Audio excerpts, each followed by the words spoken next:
that was in the waiting room has now been accepted. Yeah, we're gonna have people popping in and out, but I just wanted to give some brief introductory remarks before we get to the presentation. So welcome everybody. This is the second installment of EGAP's COVID-19 governance speaker series, where we're featuring research projects that were funded by EGAP grants to Global South scholars who are contributing to a greater understanding of the ongoing pandemic.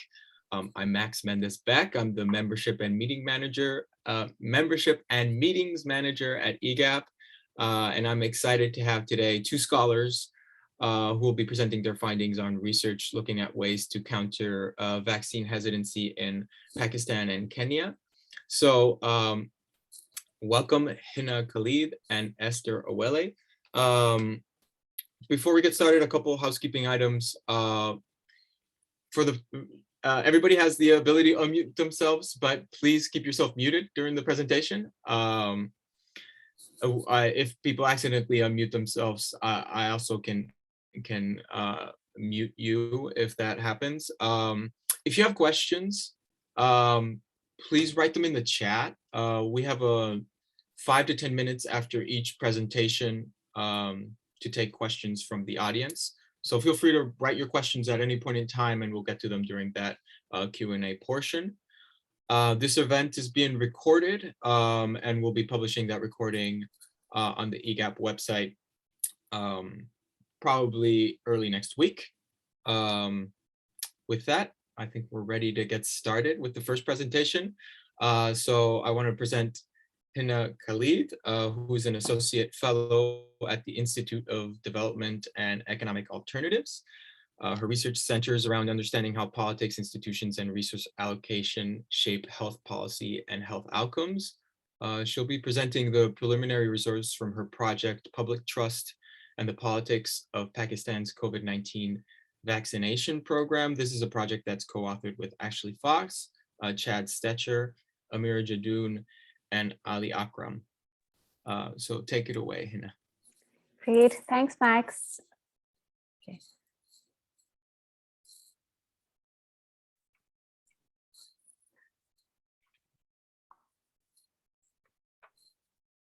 So I'm just going to go to sharing mode. Great. Okay, hi everyone. Thank you so much for making time to be here for our presentation. I look forward to sharing our preliminary findings with you. So I will be sharing some of our findings from our project on endorsements and vaccine hesitancy in Pakistan. Oops, next slide. Yeah. So as we know, vaccine hesitancy has long been a major obstacle for mass immunization campaigns, and COVID-19 is no exception. So when we think about vaccine hesitancy as it pertains to COVID, so some of the prominent reasons for vaccine hesitancy include concerns about side effects, trust in the safety and efficacy of the vaccine. Then there's also like widespread misinformation regarding the vaccine. And then there are other factors such as increasing distrust in government institutions and healthcare systems, all of which deter people from actually getting vaccinated. So this study is specifically set in Pakistan, and just to give you some context, so Pakistan is a low middle income country in South Asia. In terms of vaccine hesitancy, there's pretty high levels of hesitancy, I would say. So for example, according to a 2020 poll that was conducted by Gallup, 37% of Pakistanis said they did not intend to get vaccinated once a vaccine became available. And also between 2015 to 2019, Pakistan was also among those countries where confidence in the importance, safety, and effectiveness of vaccines actually saw a decline. So it was in this environment sort of that we had the COVID outbreak, and then all this drive towards getting people vaccinated. So the COVID-19 vaccination drive began in Pakistan in February 2021. And as with other countries, they started off first with healthcare workers, frontline workers.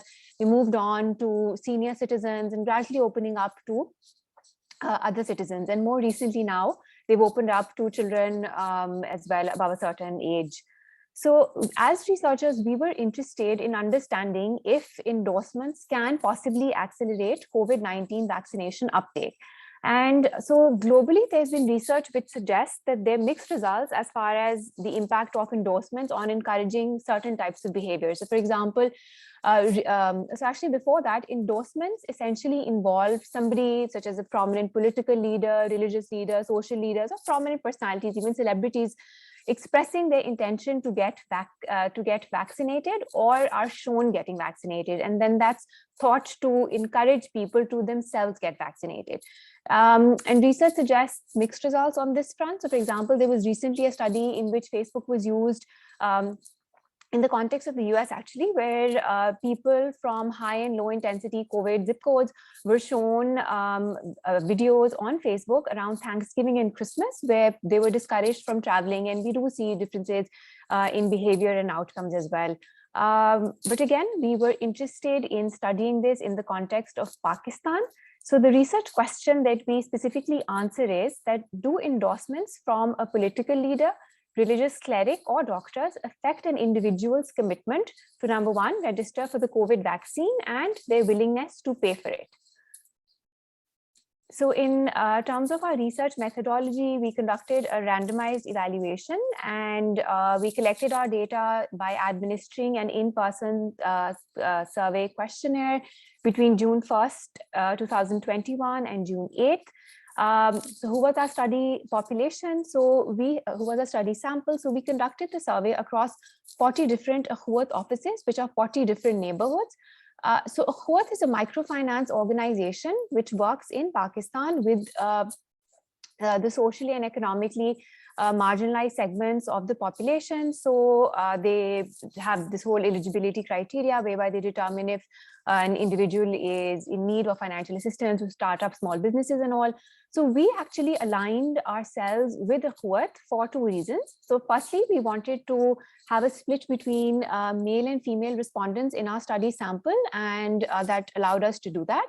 And secondly, we also wanted to capture the economically marginalized segment of the country in this particular study. So that was the sort of the main focus of our study. And then we also conducted a follow-up phone survey between June 22nd and June 28th, and asked the same respondents over the phone if they had registered for the vaccine or if they had been vaccinated. So overall, we had 2,026 respondents, which was split across 3 different treatment groups and 1 control group. So you can say approximately we had 500 respondents across each of our groups. We had 3 treatments. In the first treatment, we showed respondents a video of the Prime Minister, Imran Khan, getting vaccinated. So essentially, respondents, when they came, they were shown this video, and they saw, and the video basically went as follows: that, hey, here's the Prime Minister, he's getting vaccinated, he's healthy post-vaccination. And so that was the first treatment. In the second treatment, we showed them a video of a very prominent religious cleric, Dr. Tahirul Qadri, and he was encouraging people, and he was telling them that you should get vaccinated, religion encourages you to not spread disease and illness and so on. So that was the second treatment. For our third treatment, we read out messages to respondents and framed these messages as in different ways. And respondents were told that these are messages from different doctors. So for example, one of the messages told people that if enough people get vaccinated, employment and social life will go back to pre-COVID times. If you get vaccinated, you're less likely to fall sick when you contract the virus. If you get vaccinated, the possible short-term effects are a fever and a headache for a few days. So how did we come up with these messages? Prior to the start of the study, we conducted a focus group discussion, and there we tried to understand what are some of the main factors which actually deter people from getting vaccinated. And so these were some of the main sort of findings which came up. And so which is why we thought that we could actually use these to frame the messages that we would be giving people to encourage them to get vaccinated. And then, of course, we had a control group where we did not show any videos or read out any messages to the participants. So just to kind of reiterate, 3 treatments and this control group. Okay, so what were our outcome variables of interest? So we had two main outcome variables of interest. The first was willingness to get vaccinated. This was a binary question. So here we asked respondents that once they had been shown the treatments, would you like me to help you register for getting the COVID-19 vaccine? So they would respond on spot that, yes or no, and then we would record their response. And the hope here was that once we had shown them the treatment, they would be willing to register for getting vaccinated, and then our enumerators would help them get vaccinated. The second variable that we collected information on was willingness to pay. And here we asked respondents that if they would be willing to pay a certain amount for the vaccine after they had been shown the treatment. And here we varied the amounts from 500 to 12,000. These were all hypothetical amounts. And they were randomized, so different respondents were shown different amounts. And we went with willingness to pay also as a variable because it can be taken as a measure of demand, public perception, and economic cost, and it also kind of captures the value that individuals play on a vaccine and its place on a vaccine and its benefits. Okay. So in terms of our findings, so we found a balanced distribution in terms of observable characteristics. So we have lots of detail. This is a very sort of super short table, but I have lots of other variables as well, which show that we had a good balance across our different variables. Okay, in terms of our results, we find that for the first variable of interest, which was assistance in registering, we had insignificant results across all treatments. So endorsements were not linked with assistance in registering for the COVID-19 vaccine. However, we do find that we had significant results as far as our willingness to pay variable was concerned. So if you were shown a video of the Prime Minister, or you were shown a video of the religious cleric, or you were shown the messages by doctors, you were more willing to pay for the vaccine as compared to if you had not been shown these videos or the messages. So here we find significant results across all these variables. And here's, I've highlighted the significant results. We also just ran OLS analyses here just to sort of make our findings more intuitive. Okay, so we were also, so as part of our survey, it was actually a really rich survey because we managed to collect lots of interesting data on respondents in terms of different behavioral characteristics and different preferences and all. So we also ran some associational analyses where we wanted to see, for example, that what relationship does gender have, what relationship do other variables have, and we found that so for the gender variable, we found that males were more likely or more interested in asking for assistance for registering as compared to females. And then we also constructed certain other interesting variables. So for example, we had a variable which was called trust in government, trust in government welfare provision. So in this variable, we asked respondents that, do you trust the government to provide for the welfare of the community, or do you trust the government to provide for your welfare? So there were two questions. And we find that respondents who did trust the government to provide for welfare provision, they were more willing to ask for assistance in registering for this. And I just quickly want to touch on two other variables as well, which we found really interesting. So we created a variable called hesitance due to disease perceptions, and this was created through several variables. So we asked respondents questions such as, if you were, what would be one of the reasons that you would not register for getting vaccinated? And then it was like concern regarding side effects or the diseases, the vaccine will be fatal and some stuff like that. And we found that respondents who thought that, they had concerns regarding side effects or the fatality of the disease, they were less likely to be willing to ask for assistance.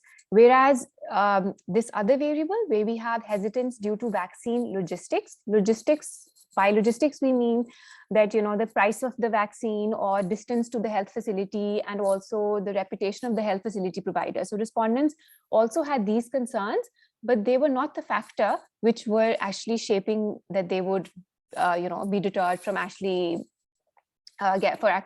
getting registered for getting vaccinated. So these are some of sort of the interesting findings. I don't show the heterogeneity analysis here. We also conducted some heterogeneity analyses. But the results remained pretty consistent across those analyses as well, and I can share those. We have them in detail. So as I mentioned, we also conducted a follow-up phone survey, and in which we called up the respondents who we had surveyed, and because we thought that, after some time, even if you're not registering on spot, maybe you would have registered later or you would have gotten vaccinated later. So here we got approximately 50% response rate. And what we find is we actually collected information on two variables over our phone survey. So the first was that we asked respondents if they had gotten vaccinated. And then we also asked them if they had registered for getting vaccinated, if they responded that they had not gotten vaccinated. And again, our results were insignificant for this particular outcome variable as well. So in terms of our findings, we find that in the context of Pakistan, and I should also narrow this down further and say that in the context of this particular study, what we find is that endorsement by a government actor, in this case, the Prime Minister, a religious figure, and also our messages that were framed by doctors did not lead to an increase in respondents' willingness to be assisted in registering for the COVID-19 vaccine. However, we did find that endorsement does increase willingness to pay for a vaccine.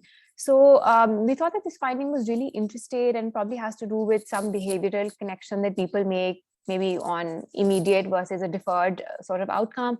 And it also highlights the importance of understanding how the perceived value of a vaccine can shape and influence behavior.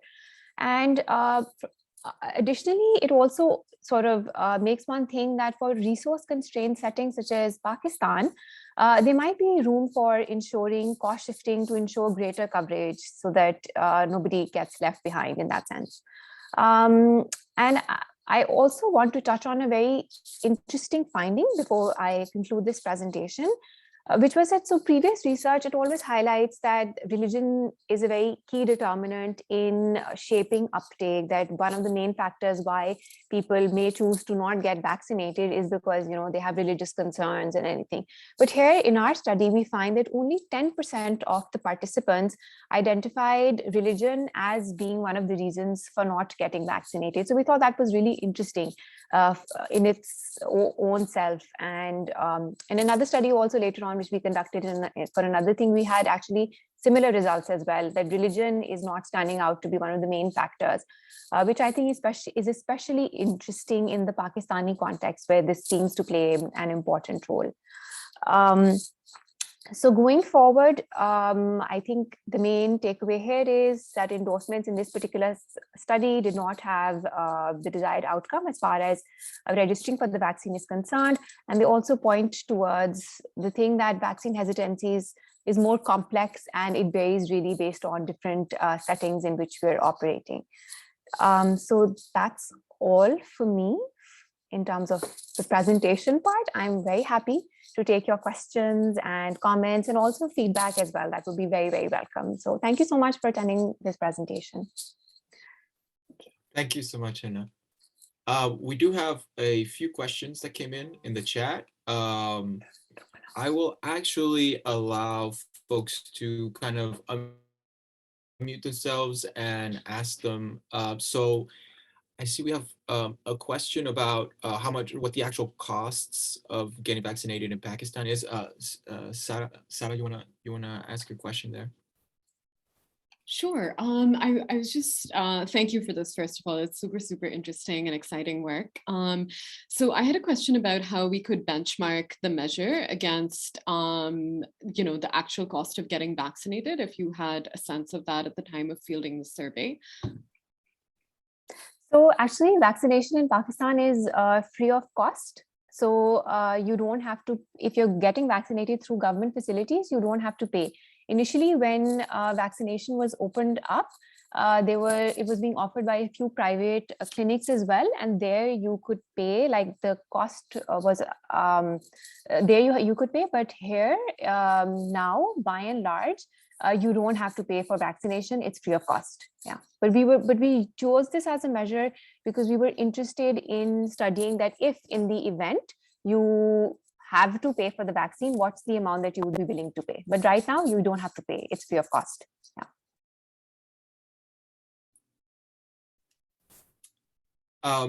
Kristen, I see you have a couple questions, so yeah, feel free to start with whichever. I know you have one about new information versus priming, and I think you have a couple of follow-ups. So go right ahead.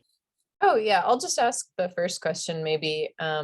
But yeah, I was wondering the extent to which the videos were very well known to the people in the sample, or is this new information? Is it old information? So whether you're kind of considering this, or also actually the doctor script too, is any of this considered new information and kind of updating based on new information, or is it more of a priming kind of treatment, do you think? So as far as the doctor's information would be concerned, I would say that could possibly classify as new information for the respondents, unless they had been in contact with some doctors earlier who were encouraging them to get vaccinated and were saying the same thing. As far as the video from the Prime Minister was concerned, that's something which we took from an existing news channel. So I'm assuming that some people in the sample might have already seen it, but actually we didn't collect information on if somebody had seen that video before. And the same thing for the video by the religious cleric. So we did not collect information on if people had seen those videos before, or if this was the first time that they were actually seeing those videos. So yeah, that's. Jake, you had a couple questions as well? Sure, I guess this is really cool. Thanks for presenting this to us. The one question I was having was about, so the outcome measure is willingness to accept help and willingness to be vaccinated. And you have a result on willingness to pay, but not really a strong result on that outcome measure. And I'm wondering if there's something going on with willingness to accept help. I think somebody, maybe Kristen or somebody, mentioned questions of trust in the enumerators, or something else about the context in which being offered assistance, people are rejecting assistance but not rejecting vaccination? Or do you think they're, how are you interpreting those results? Yes, we were actually also quite baffled by the fact that people are really willing to pay for the vaccine, but they're not willing to register on spot. And so we thought that one of the reasons possibly could be, that the willingness to pay is a hypothetical scenario, which is going to be some point in the future, may not even be the case. So that's maybe how people are, looking at it, that it's a decision that they don't have to take right now. So they're like, yes, okay, we would be willing to do this. So maybe that was at play. And that's also one of the reasons we thought that, okay, maybe it was just that we were putting people on the spot there. They were, I don't know, possibly rushed and all when they came into, because this survey was fielded at the office at a time when people would come in to make payments and all at that time. So we would take them aside to a separate location, and then the enumerators would do the survey there. So we thought maybe there was a time constraint, which is why then we actually did a follow-up phone survey to kind of understand that was it like a time issue, or was it really that people were not sort of willing to actually register. So this is something that we are still trying to understand as well, that why is it that we see this difference in results. Yeah.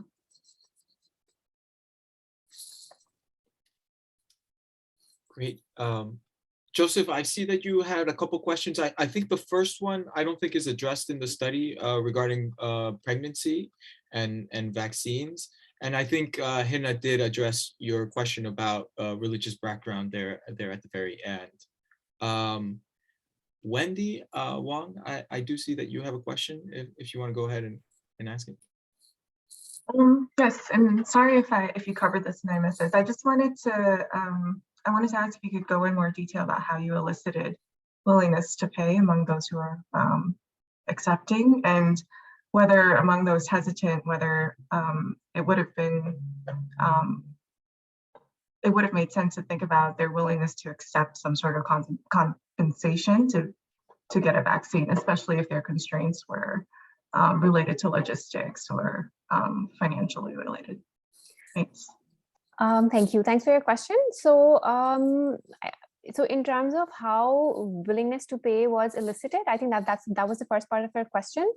So we asked respondents in the survey if they would be willing to pay a certain amount for the vaccine, and the amounts were randomized across different respondents. So we had amounts varying from 500 to 12,000, and so different respondents were shown different amounts. So the same way that the treatments were randomized, the amounts were also randomized across different respondents. So that's essentially how we ended up collecting information on that. And in terms of your second question, which is that would willingness to accept be more appropriate among those who are hesitant? Yeah, I mean, I can't I can't actually say anything about that. I'm unsure myself right now if that would be a measure which would be more appropriate. Yeah.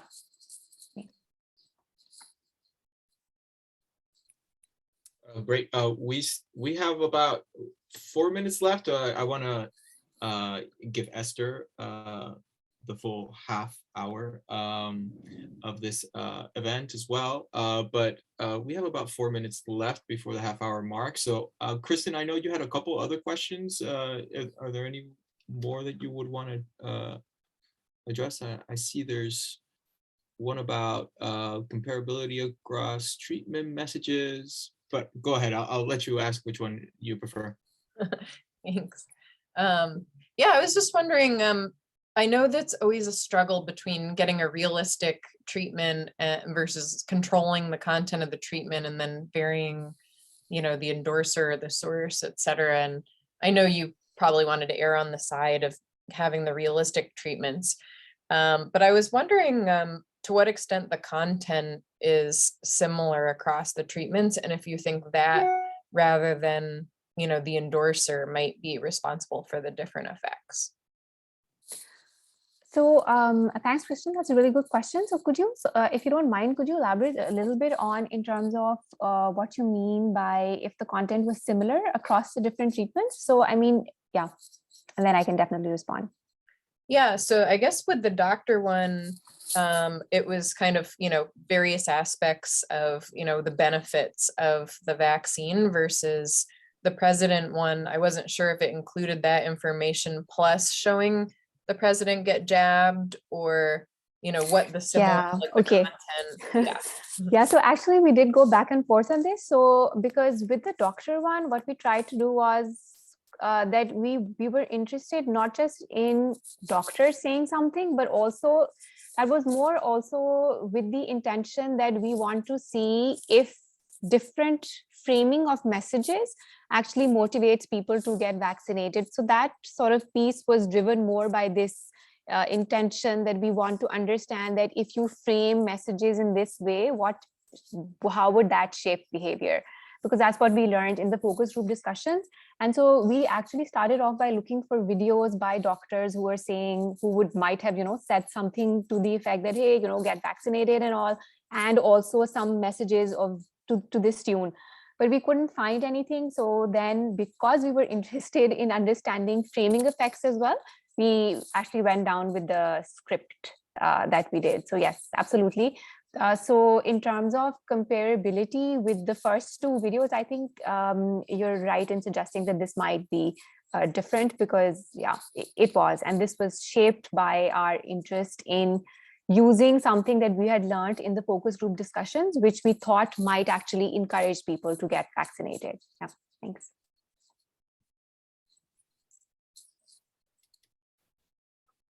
Great. Yeah, I wonder if it seemed like the president one had the largest amount of effectiveness on the second outcome, if I remember correctly.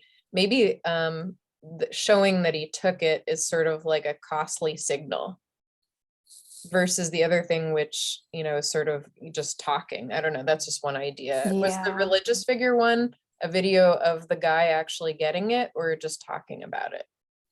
It was the guy just talking about it. Okay. So yeah, you can see in that sense. So the prime minister was actually getting it. The religious person was talking about it, but it didn't show him actually getting it. And then, yeah, so in that sense, actually, that's a really good point to think about. Yeah, thank you. Great. So we are exactly at the half-hour mark. Thank you so much, Hina. We'll move on to Esther's presentation now. If folks still have questions for Hina, we can also get to those at the end when we have the final 5 to 10 minutes Q&A for Esther and Hina. So just very quickly, I just wanted to thank everybody for attending this and also for like really fantastic questions, and we're in the stage where we can actually think about all of this stuff. So thank you so much. And I also wanted to just say a very quick thank you to the EGAP feedback team who actually gave us feedback on our work as well. So thank you, Sarah, and everybody else who gave us feedback, Kate and Danielle. So thank you so much. So Max, now I'll just stop sharing my screen, right? Yeah, that's great. Thank you so much. And Esther, if you could share your screen.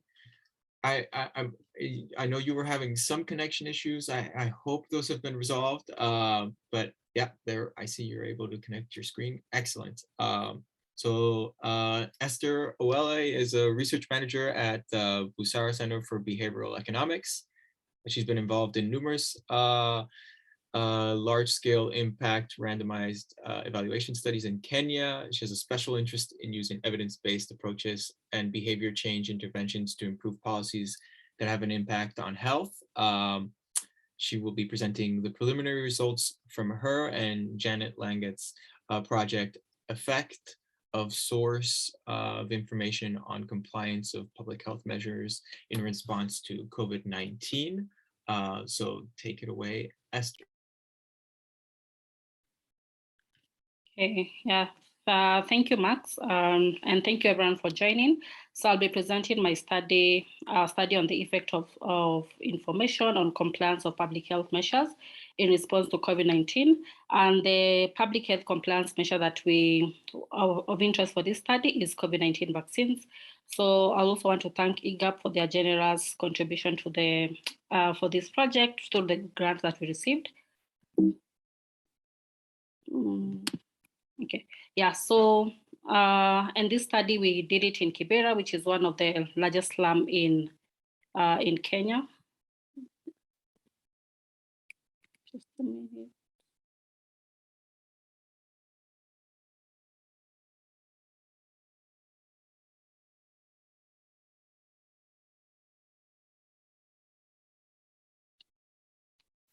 Okay, yeah, so we did it in Kibera, which is one of the biggest slum in Kenya.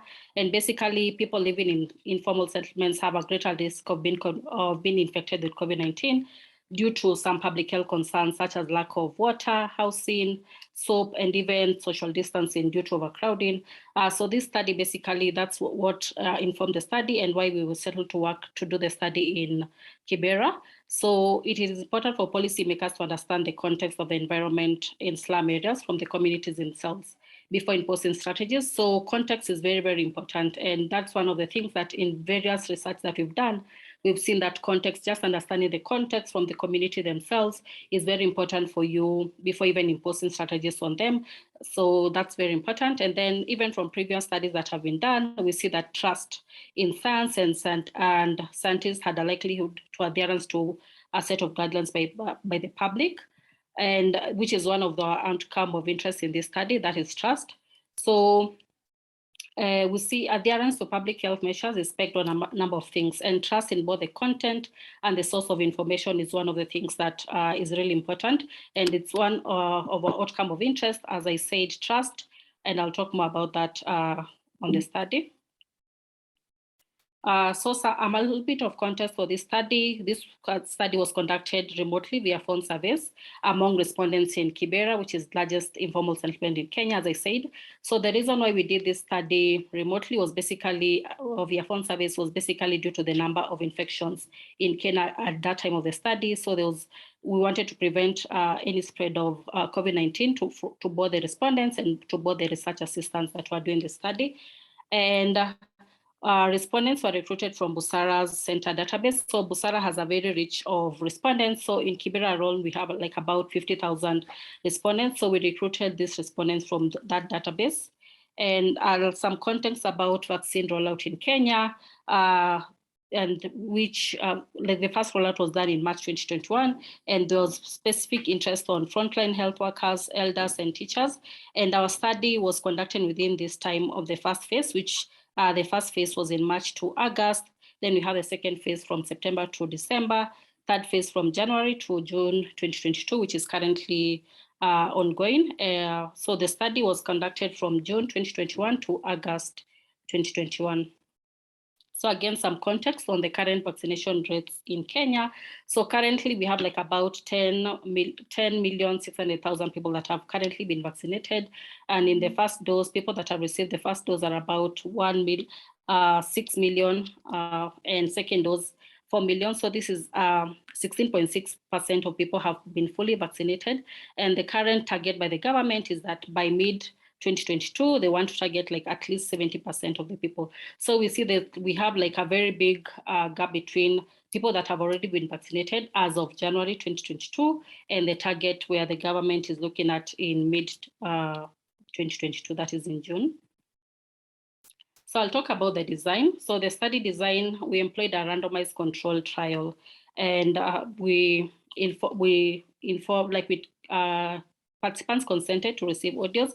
So the treatment groups are basically people sending audios to participants. But before we send the audios to participants, they first had to consent. And we had like 3 treatment groups, that is audios from a village elder, local celebrity, and a nurse. So how we chose this, we did like a formative research to identify leaders and artists that community members at least respect. And we found that from that formative research in Kibera, we found that village elders are respected, and then local celebrities. And in local celebrities, this is basically just people who like mentor people, mentor people in Kibera, like they mentor artwork, they mentor music. So this is just like a local celeb in the area. And a nurse, this was just a nurse from MOH, like the Ministry of Health. So we reached out to these people, village elder, local celebrity, and the nurse, and we gave them like a message to record, which I'm going to present shortly. And basically what they did, they recorded the message in both English and Swahili. And depending on what the participants said during when we were obtaining informed consent, we sent them the messages in either English or Swahili. So in terms of the survey questions that we asked questions on demographics, trust on the source of information. And basically this is source of information of the 3 treatments that we had, and then other sources of information that we have in both media and people. Then we also asked just some questions on food security along that time when we did the study. And then knowledge of COVID-19 infections. Here, basically, we asked them about if they knew anyone or even their friends or neighbor who had contacted COVID-19 for at least in the past 1 month. And then vaccine hesitancy. Basically, we just wanted to understand why people have not been vaccinated, and if they and the reasons behind them not being vaccinated. So habits, basically just habits in response to COVID-19. Are they wearing masks? Are they avoiding social distancing and all that? And then food security I talked about, and then recall and trust of the message, which is also our outcome of interest. So we asked them about the recalling of the message and if they trust the message. And lastly, like if they are aware of compliance measures that the government had laid out. So the total number of respondents that we had was 329, and we had like a sample of 349. So we had like 5% attrition rate on this study, which was basically because for us to conduct the survey, you had to first listen to the audio, which some of the people that we sent the audios didn't listen to the audio. And intervention delivery. So here what we did, we sent participants audios via service CTO link. So we did a pilot just to pilot other ways that you could do it. So the first pilot that we did was we sent people via WhatsApp messages, but the problem that we encountered here is that when we send them links, there was some time lag between them like opening the links to when we wanted to, and because we are looking at the short-term effects, and basically like 24 hours, after 24 hours is when we call them to ask the survey questions. So that was an issue there. We also tried auditory links, but the problem with this was that their comprehension levels, there was difficulty in comprehension levels. So we settled to by sending them just service links. And basically here, it was just a short form where they could just write their details, listen to the message, and then send it to us. Like we could see that they had listened to the audio when they submitted the form. So after consenting, we asked them like the languages which I had mentioned, and this is just basically to increase comprehension levels and participation. And a survey was administered only to respondents that listened to the audios. So in terms of the audio messages, it was a call to action message for people to get vaccinated. And we had like the 3 treatment groups. So the content of the message was the same, as you can see, but the only difference was that the source of the information, like who delivered the message, was what was different. So so the content, as you can see, it is similar, and we're just asking people to get vaccinated. So it was basically like a call to action message for people to get vaccinated. So on to some findings that we got. So demographics, of our participants, we had like 54% male, 46% female, and the average age of the participants that we interviewed was 29 years. So on to findings in terms of our main outcome of interest on recall. So we asked people after the message, we wanted to find out if they could recall the message that they got. And we see there's some significant effect of the nurse. If you compare the nurse treatment and the local celebrity, we see some significant effect on recall of the content of the message. And we also see some significant effect on the recall of the message if you compare the nurse treatment and the village elder. But if you compare the village elder and the local celebrity treatment, there was no significant effect on the recall of the message. So again, on the recall, again, we asked them if they could recall who delivered the message that they listened to. So we see like people mentioned that they could recall the nurse. In the nurse treatment group, we had like 90% of the people recalled the person who delivered the audio messages to them. And then in terms of trust in the message that they had, we see across the 3 treatment groups, they actually, like, I would say like all of them trusted the content and the message that we sent them. So this is basically 100% for the village elder and about 99% nurse. So about like, I would say like majority of the participants trusted the content of the message. And trusting of available vaccines. So here we wouldn't say, here what we did, we asked this question just to get like their prevailing attitudes towards the vaccines that were being provided by the government. And I will not attribute this to treatment because it was like a short-term effect. So I wouldn't say it had like a really, really major impact on this.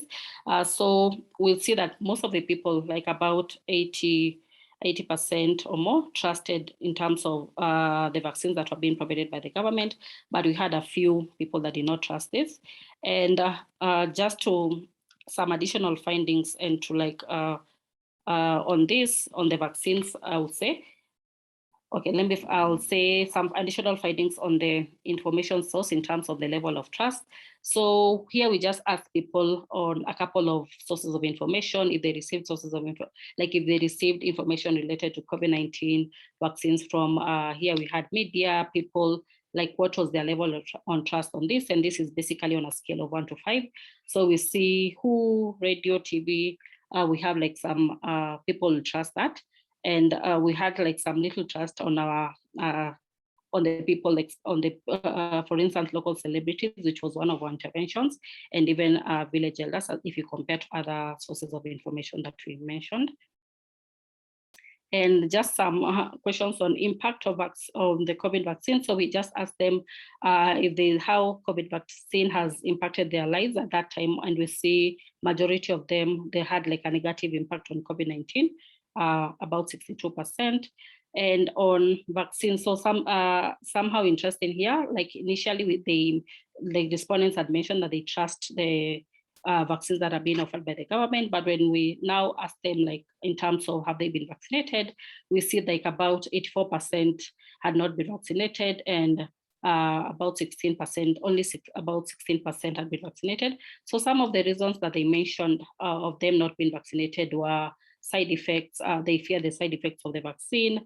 There was also an issue where they do not know where the vaccines are, like the availability of vaccines at that time, which was also, I would say, it was a challenge that time in terms of people just knowing where to access the vaccine. Some other reasons that they had mentioned is that at least during that time, there was also priority to give the people like elders and local health workers. So those was also some of the reasons, but the side effects was more strongly on why they hadn't been vaccinated. So in terms of lessons and policy implications, so we see that from our study, so we have some lessons that you'll say, like, because we are looking at, we're exploring like the short-term effects, it will be good to also explore like long-term effects of the source of information in terms of, because this was 24 hours, maybe just looking at it if you deliver the message and then just looking at the long-term effects of the treatment groups. And then another learnings from us was because like something that we could explore more, just to sustain that people's willingness to share information with other people.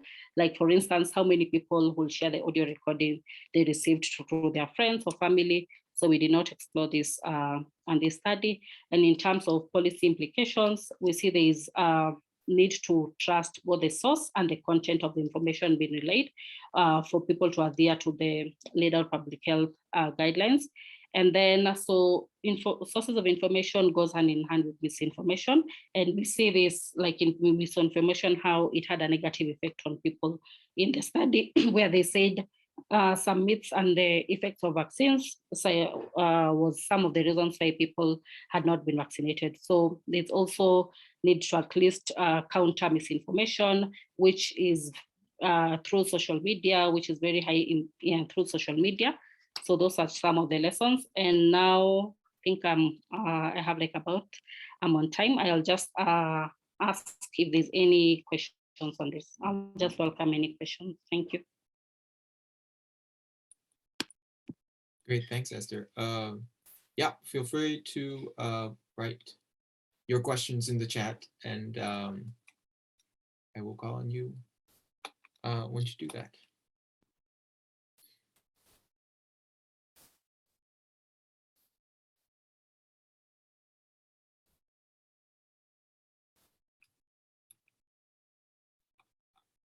So, Sarah.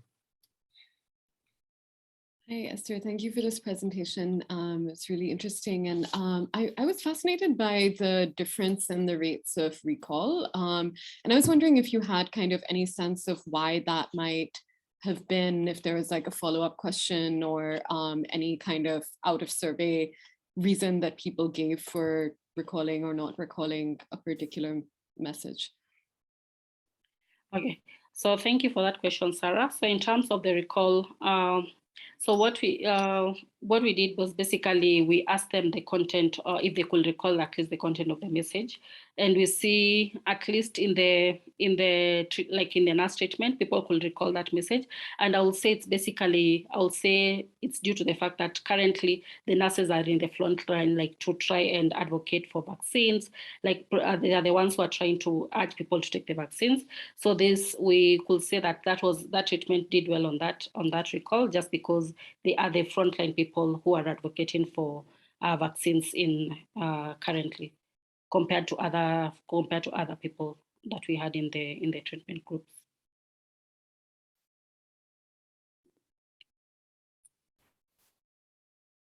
Yeah, and so Jake has a quick question about who the local celebrities were. Yeah, just was wondering, I'm sorry if I missed it. Like, did you, yeah, who was this person or people? Yeah, or so for type? the local, sorry, Jake? Yeah, go ahead, Esther. Go ahead, Esther, Okay. sorry. Okay, yeah, so for the local celebrities, what we did was basically we did like a formative research first, just to understand people who are the village, like the community in the village consider as local, as celebrities.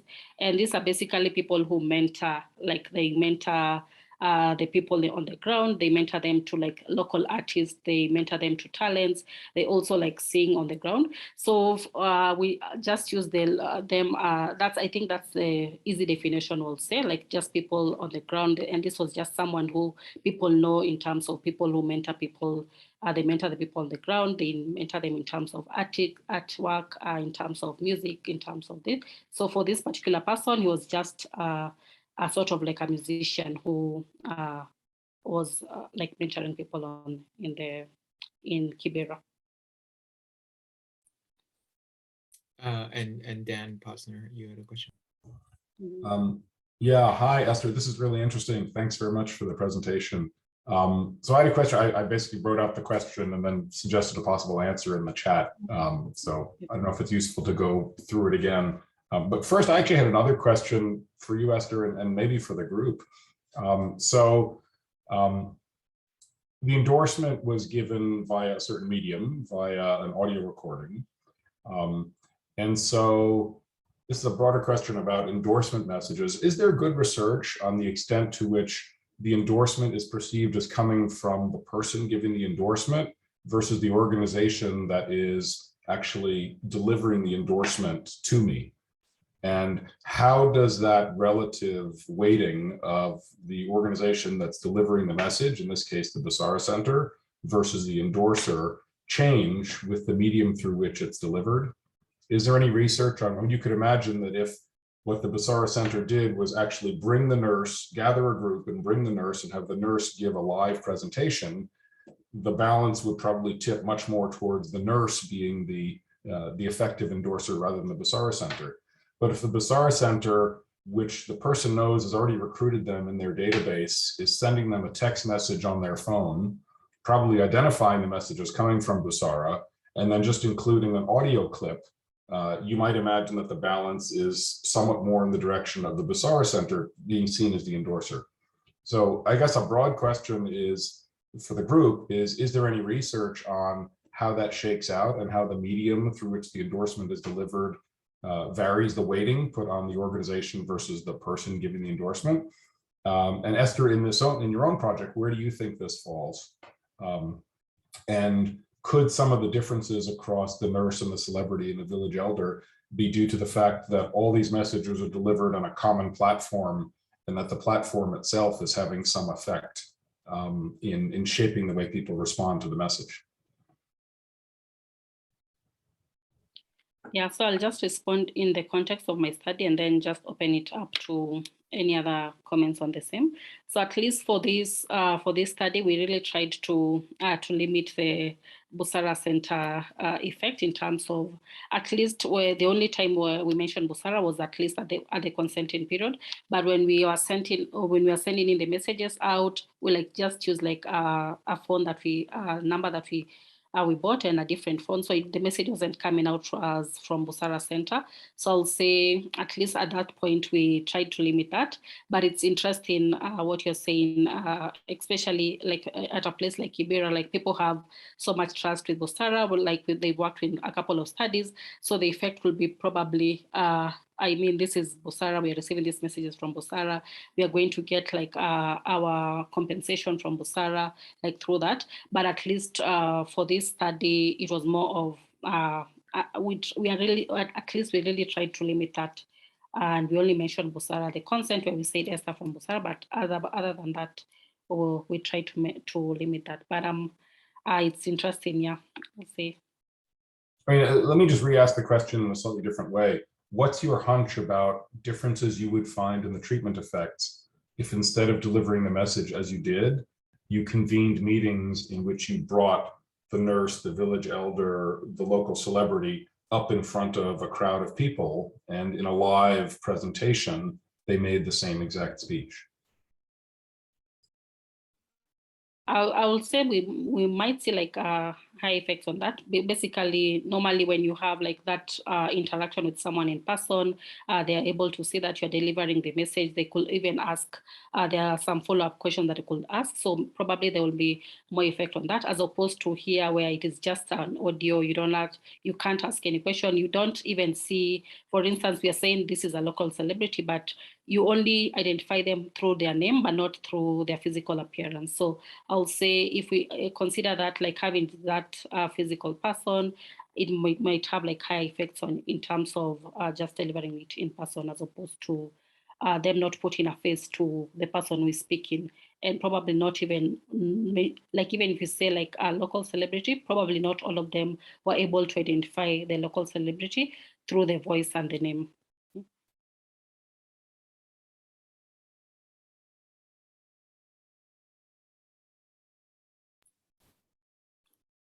Great. Yeah, if anybody else has anything to contribute to that discussion, that's super interesting. I had a kind of thought, Yeah. and this is just like maybe for a future research experiment, but I wonder if, people, like we're thinking about this as a very like one-shot thing, but I wonder if it's, maybe most effective if actually you hear, an endorsement and information, from one source, and then, a week later it's somebody else, and then somebody else, and then people who are hesitant maybe come around to the idea after it's been bumped essentially by a few different people. So that might, I don't know, that would be complicated experiment, obviously, but it might be really interesting in the future to see if, and you could play around with like, who do they get first? And does the order matter? Or like how many people? But it seems to me like that might be really effective to hear, even especially the diversity of the people that you got to endorse the message. Wow, like the village elder, and then also the healthcare professional, and then also, a celebrity, and I don't know, a religious leader. That would be really interesting. Okay, thank you.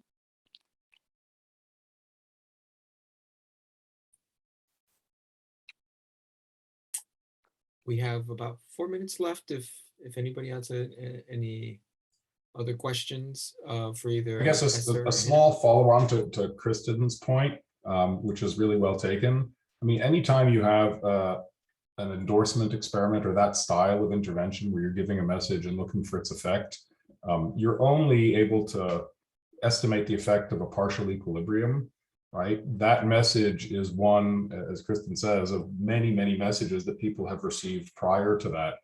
And so the interpretation of the effect of receiving the message has to, if you have the evidence to be able to do this, properly be weighed against, in terms of its contribution to the sum total of messages that people have previously gotten. So it's not as if people are blank slates and they haven't heard any either appeals that you should be vaccinated or concerns about whether or not one should be vaccinated. And this comes back to the earlier point that I put in the chat. One of the differences may be in the high level of trust for the message versus the lower level of trust in vaccines per se, is that the message only focused on the benefits of vaccination. Whereas when people reflect on whether or not vaccines are trusted, they're weighing the trade-offs between the benefits, which they may think are exactly as the speakers say in the speeches you presented, but they're trading off against the possible side effects that are not mentioned in the speeches, right?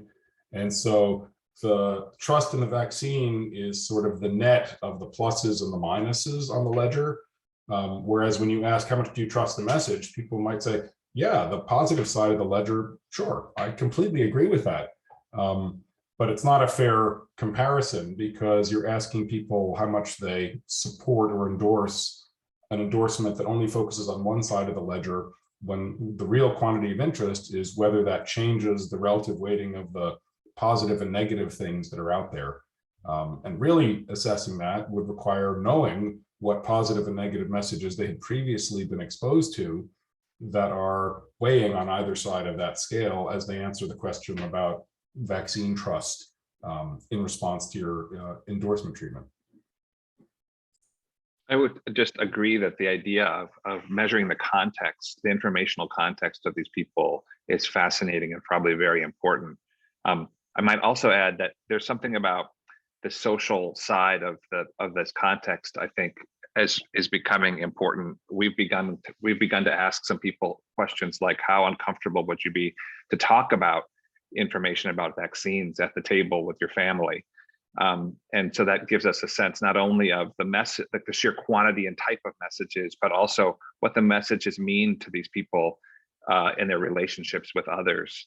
Not to completely cut, we're designing new experiments, Esther, sorry, but it's fascinating and I think very important to begin to we build on each experiment, right? Each experiment gives us new questions to be asking. So thanks, y'all. We are at time, but I did want to get to this final question that Heather had, which was just about the supply context. And yeah, just how available the vaccines were during the time of the study. Yeah, so I think the time of the study, it was actually one of the barriers that people mentioned, at least within the first phase. Vaccines were not readily available, and even had to switch from 8 weeks, like after they got the AstraZeneca, they had to we had to switch from 8 to 12 weeks just because the vaccines were not so available, at least at the beginning when we started. So it's a mix. Like when we started the experiment, there was an availability, but as we moved on, at least within August, somehow it was more available. It was more available within that time.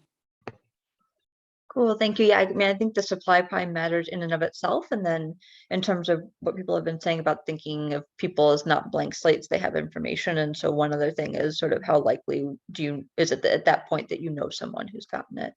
But yeah, good work all around. Great, so we are at time. Unfortunately, this has been a great discussion. Thank you to everybody for participating, and thank you to Hina and Esther for these great projects and for sharing your results with everybody. We'll be posting this recording, yeah, sometime early next week on the website, and I'll also send out an email to everybody who registered. So thank you to everybody once again. Have a great day, evening. Thank you.